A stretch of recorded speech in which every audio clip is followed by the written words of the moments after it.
Montana Territory, September 1883. The wind bit sharp that evening, dragging dusk down the slopes of the Ruby Mountains like a dark curtain. Ryder Gaines had just finished picketing his horse when he spotted her barefoot, dress torn at the hem, one hand pressed to the small of her back and the other bracing her swollen belly. She came stumbling out of the trees like a ghost set loose from some old sorrow. "Please," she said, breathless, her voice trembling on the edge of collapse. "I need somewhere safe, just for the night." Ryder dropped the tin coffee pot he had been reaching for. His campfire hissed low behind him, casting long shadows across the pine-needled clearing. He took a step forward, slow, careful not to spook her. She looked like she might bolt if he moved too fast or fall over. "Come sit," he said. "You're cold." Her knees gave before she reached the fire, and Ryder caught her without thinking. She was light in the way that worried him, like she had not had a full meal in days. He lowered her gently onto a folded blanket near the flames. "I'm Ryder Gaines," he added, crouching beside her. "This is just my trail camp." "I'm not looking for trouble." The woman nodded once, lips pressed tight together, her eyes flicked to the fire, then to him. She was maybe 22, 23. Dirt smudged her cheek, but there was strength in the way she held herself upright, even as exhaustion dragged her down. "Winona," she said. "Winona Langley. How far along?" he asked, nodding toward her belly. 7 months, maybe more," Ryder swallowed. "You alone?" Winona hesitated. Then with a small exhale she said, "My husband died in June. Snakebite. We were headed to Helena." He wanted to open a saddlery. Ryder sat back on his heels. "I'm sorry," she nodded once. "Wagon broke an axle 3 days ago. I walked. I hoped someone would be out this way." "You found someone," Ryder said. He stood, grabbed a can of beans from his saddle pack and set them by the fire. He worked in silence, glancing over at her as she rubbed her arms for warmth. Her boots were gone. Blisters covered the tops of her feet.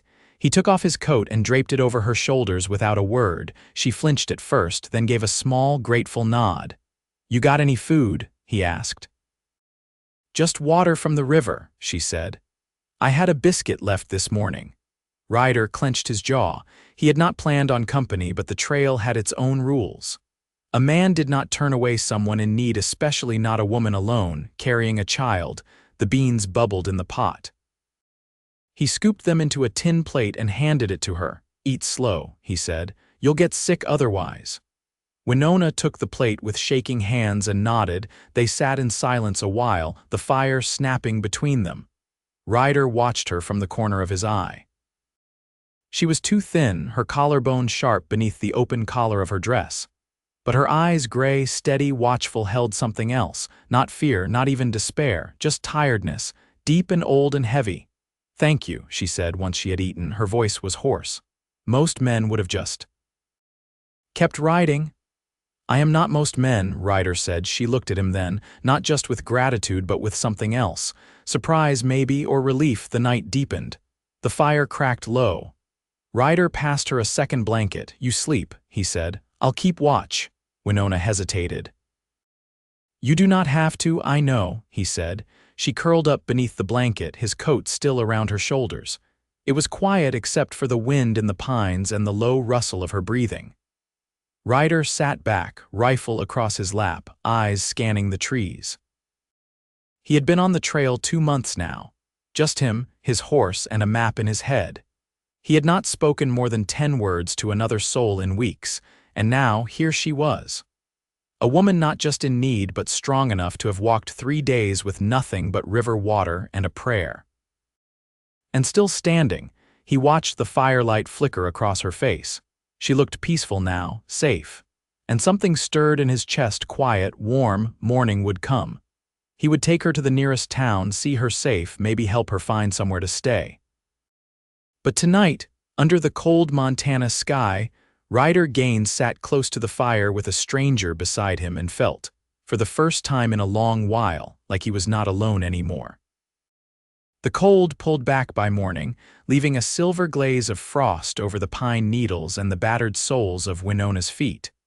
She stirred beneath the blanket, eyes fluttering open to the low light of dawn. Ryder had banked the fire to coals and was crouched by his saddle, easing a strip of dried venison into his mouth while checking the cinch strap with a practiced hand. "You stayed up all night," she said. He didn't look over, just gave a quiet nod.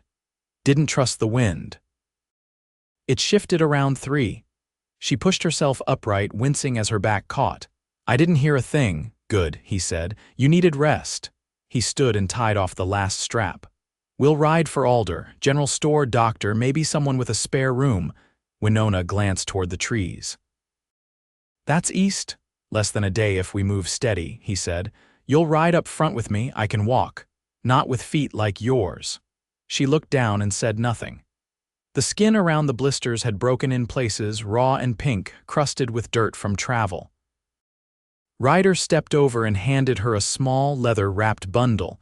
"It's salve, made by a Shoshone woman in Bannack. She swore by it." Winona unwrapped it slowly. The smell was sharp pine pitch and something bitter underneath. "She your wife?" she asked. "No," he said, adjusting the stirrup length. "She stitched a bullet out of my shoulder last winter. I gave her 2 rabbits and a bottle of rye." Winona applied the salve in silence, her hands steady despite the tenderness. Ryder kept his eyes on the tree line, giving her space. When she finished, he helped her to her feet, hands gentle on her elbows. "I'll lift you up," he said. "Don't try to swing your leg." She nodded, gripping the saddle horn as he hoisted her carefully. Her belly settled against the curve of the saddle, and she drew in a breath, eyes closing for a heartbeat. Once mounted, Ryder stepped up behind her. His arms came around to take the reins, and she tensed briefly before settling against his chest. They didn't speak as the horse stepped out, hooves muffled by damp earth and fallen pine. The sun climbed slow through the thinning clouds, and the trail widened into low country meadow brush and cottonwood groves touched with the first gold of autumn. After an hour, Winona shifted slightly. "You always ride alone, most times." She turned her head just enough to glance back. "You running from something?" "No," he said. "Just done chasing things that don't want to be caught." She was quiet a moment, then said, "I'd plan to teach again once we settled." There's comfort in a room full of children, even when they're loud and full of questions. "You taught school?" he asked, "in Kansas. Before the railroad came through, we had a sod house and a blackboard made from river slate. I liked the shape of things when they made sense, letters lining up just so, numbers behaving. You miss it, some days. Others, I just miss sitting still." A red-tailed hawk wheeled above the far ridge, its cry sharp against the hush. Ryder's voice was low. "There's a schoolhouse in Alder. Small one, they lost their teacher last spring, fever." She turned to look at him, but he kept his eyes forward, reins loose in his hands. "You think they'd take me?" she asked. "They'll be lucky to have you." She didn't answer right away. Just leaned back a little more into the warmth of him, her hands folded over her belly. They stopped at midday beneath a willow, where Ryder let the horse graze and passed her a strip of dried apple from his saddlebag. She chewed slowly, watching his face in profile as he poured water from a canteen over her swelled ankles. "You don't talk much," she said. "I talk when there's something worth saying." She considered that, then nodded. "You're careful with people." He looked up then, eyes meeting hers. "I have reason." Winona didn't press. She just reached down, brushed a bit of dried grass from his sleeve. "So do I." They rode on. The edge of Alder came into view just as the sun dipped low again, casting the town in long amber light. Smoke curled from chimneys, and the sound of a hammer rang faint from the blacksmith's yard. Ryder slowed the horse near the livery barn. "I know the man runs this place. His wife keeps a room or 2 for travelers." Winona eased her weight forward. "And after that, I'll make sure you're on your feet," he said. "Then I'll go." She looked down at his hand resting near hers on the saddle horn. Her voice was soft but sure. "You don't have to." He didn't answer, not yet. Just guided the horse toward the quiet, welcoming light of town, his shoulder warm against hers. The room above the livery was small and clean, with a quilted bedspread and a washtub already half full when Ryder eased open the door. He stepped back to let Winona through, careful not to crowd her. She walked slowly, hand bracing her lower back as she took in the space without a word. Mrs. Halloway, a broad-shouldered woman with a pepper braid and hands that looked like they could swing a hammer as well as her husband, had already set out a bar of homemade soap and a folded flannel shift. She'd ushered them up the stairs without fuss, asking only, "She do soon?" "And you got means to pay?" Ryder had answered both questions with a quiet yes, and that had been enough. "You'll have some privacy here," he said, removing his hat. "I'll be down at the stable come morning if you need anything." Winona turned toward him, her fingers grazing the edge of the table where a chipped porcelain basin rested. "You don't have to stay in town. I know." Her eyes searched his face. "You planning to leave before sunup?" Wasn't decided. She stepped closer, not touching him yet. "You didn't ask what I want." He looked at her, steady. "What do you want?" She let out a slow breath, the kind that came from deep inside and left something softer behind. "To stop feeling like I'm passing through other people's lives. I want to land somewhere." Ryder studied the way her shoulders had lowered, how she no longer looked toward the door like she was ready to run if it came to that. "Alder's not much, but it's honest. The people work hard." "That schoolhouse you mentioned, it's boarded up just up the hill." Winona nodded. "Do you think they'd let someone like me teach again? If they don't, they're fools." He moved to the doorway, his hand brushing the frame. He hadn't stepped into another room with a woman in it since before the war ended, not without a price or a goodbye waiting on the other side. But this felt different. Like standing at the edge of something he hadn't thought he'd see again. "You'll be all right." "I will," she said. "You gave me more than a fire." He paused before turning. "I'll come by after chores. I'll be here." Ryder left before the ache in his chest could settle into something permanent. The stable was dark but warm, the smell of oiled leather and hay grounding him as he brushed down his horse and checked the tack. He didn't sleep that night, not really. Just leaned back against a stall wall and stared up at the beams, hearing the wind shift through town like it was looking for something it had lost. By morning, he was up with the frost, helping Halloway haul a broken axle from a miner's cart. His hands moved automatically, but his thoughts stayed upstairs. When he returned to the room, Winona was seated by the window, mending a sleeve with thread she must have borrowed from their host. The shift fit her loosely, her hair braided down her back. She glanced up when he entered, needle paused mid-air. "They're willing to let me teach," she said. "Mrs. Halloway took me to meet the preacher's wife. She keeps the books, said they'd been praying for someone."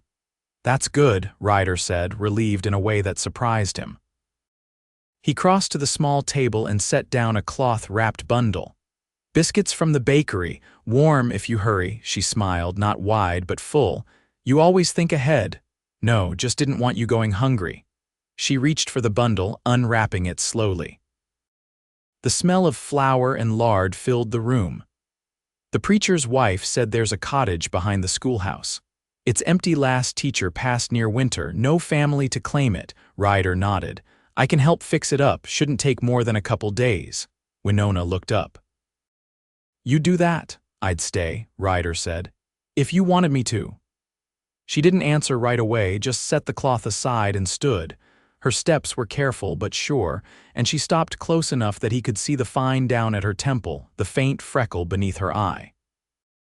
"You don't know what kind of mother I'll be," she said, "or what kind of mess I might still carry." "I don't need to know everything," he said. "I've seen enough to know you're strong and brave and kind." She reached for his hand, steady as sunrise. "Then stay." He took her hand in both of his, worn fingers wrapping around hers like something sacred. Outside, the town stirred to life, wagon wheels creaking, chickens clucking, the low murmur of people waking to another day. But in that room, with the warmth of her hand in his and the quiet promise in her eyes, Ryder felt something shift in him. Not like a fire starting, but like one being tended, banked low, steady, lasting. He would stay. Because she had asked. Because he wanted to. Because light, once shared, had a way of finding its way back. The cottage stood quiet beneath the slant of late afternoon light, its cedar shakes weathered but sound. the front stoop sagging just enough to groan under Ryder's boots as he stepped up. He held a length of cut pine under one arm and a tin of nails in the other. Winona answered his knock with a cloth still tucked in the waistband of her apron, her cheeks flushed from scrubbing the hearth. "You're early," she said, letting him in. "You said the floor by the stove was soft." "Figured I'd pull the boards before supper." She stepped aside, and the scent of boiled sage and hot iron hung in the air. A kettle hissed on the trivet, and a small pile of kindling sat neatly beside the hearth. Ryder set down the wood and removed his hat. "I didn't expect you to bring lumber." "No decent carpenter ever does," he said, kneeling to unfasten the warped boards. Winona leaned against the frame of the window, watching his hands work. "There's a man at the mercantile said he'd rent me a crib once the baby's born. I told him I'd think on it." "You shouldn't have to rent one," Ryder said without looking up. "I can build it. Had to make one for my sister when I was 15. She didn't trust store-bought things. She's still in Wyoming. She's buried there." Winona folded her arms, her voice quiet. "I'm sorry." Ryder shook his head once, then lifted a board clear and set it aside. "She'd have liked you. Said women who saw the world plain were worth twice the ones who talked it pretty." Winona tilted her head. "That what you think of me? I think you see what's in front of you. And you don't scare easy. That's rare." She walked over and knelt beside him, careful of her balance. "It's not that I'm not scared, it's just that being afraid doesn't change what needs doing." Ryder looked up then, his eyes meeting hers beneath the brim of his hat. "That's the truest thing I've heard since spring." Outside, a wagon passed slowly along the road, the clatter of its wheels muffled by dirt and distance. Inside, the room felt still, like time had narrowed to the space between their words. Winona reached for the hammer and held it out to him. "You think you can fix up the windows too?" she asked. "One of them rattles when the wind turns."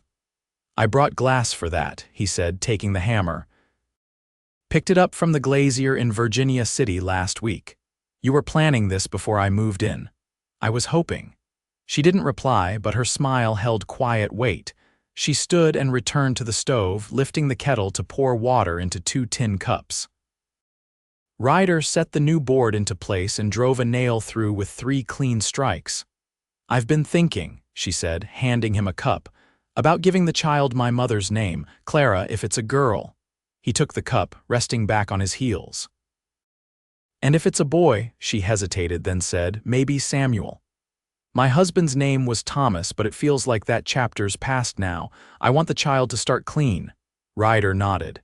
"Samuel was my father's name. You speak of him." "Not much to speak of," he said. "He left before I could walk. Raised myself mostly.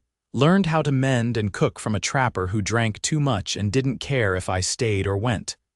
Winona studied him over the rim of her cup. "And yet you turned into a man who stops for strangers in the woods." "I reckon that trapper taught me what not to be." She crossed the room and sat on the edge of the bed, the light catching her profile. "I used to think love came like thunder, loud and sudden. Now I think it's quieter than that.